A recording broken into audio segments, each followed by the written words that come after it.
Warahmatullahi wabarakatuh. Perkenalkan nama saya Ricardo dengan 2303 Di sini saya akan menjelaskan tentang server.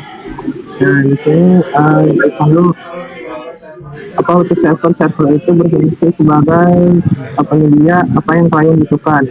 Dan di sini ada import socket, ini modul untuk menjalankan TCP UDP. Ini hostnya, ini host menggunakan IP dari laptop dan importnya ini untuk membuat soket TCP-nya, buat soket out ini.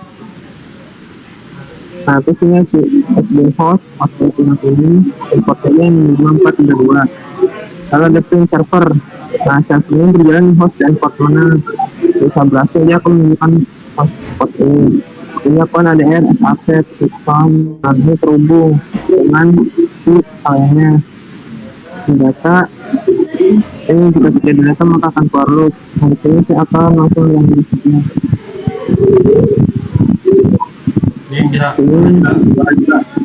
server berjalan di 10.64 dan portnya 6232 menunggu untuk koneksi dari itu klien.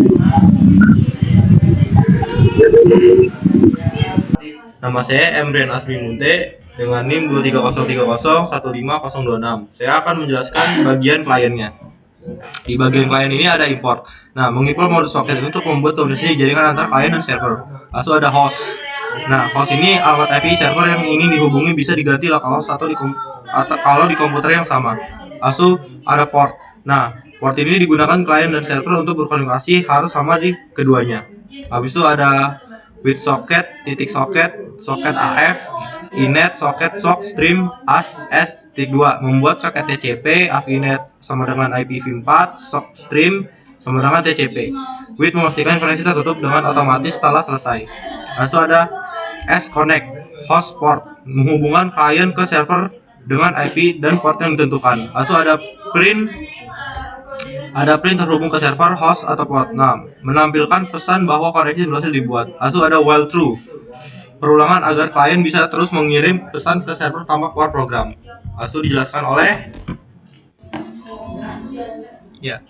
Nama saya Ardi Setiawan dengan NIM 23030151136 akan menjelaskan line ke 11 sampai ke 18. Jadi fungsi dari line ke 11 ini, while true ini, itu perulangan supaya si kliennya itu bisa terus ngirim pesan ke server tanpa harus ngerunning programnya. Jadi dengan kita ngerunning satu kali, kita bisa ngirim pesan berkali-kali gitu.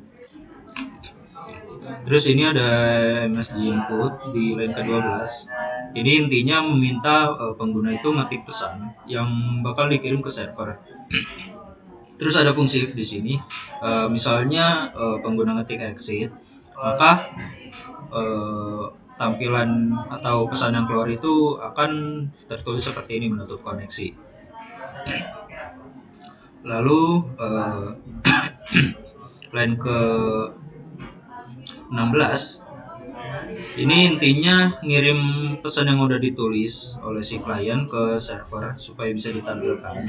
Terus yang di 17 ini menerima balasan dari server maksimal 1024 byte data.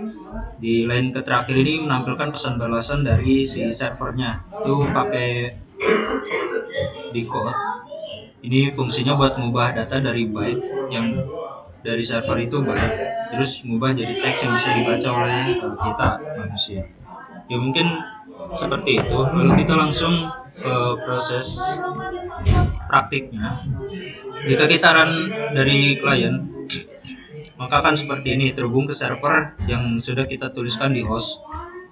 Ini servernya si bagian user, bagian server. Terus kita misalnya ketik halo, maka akan muncul pesan halo dari servernya. Ya. Setelah itu kita coba klik exit. Ya, sesuai dengan fungsi if tadi, kalau misalnya kita ketik exit maka akan muncul penutupan koneksi. Jadi di sini program telah berjalan dengan sukses. punyanya Yudo. Ada tulisan halo.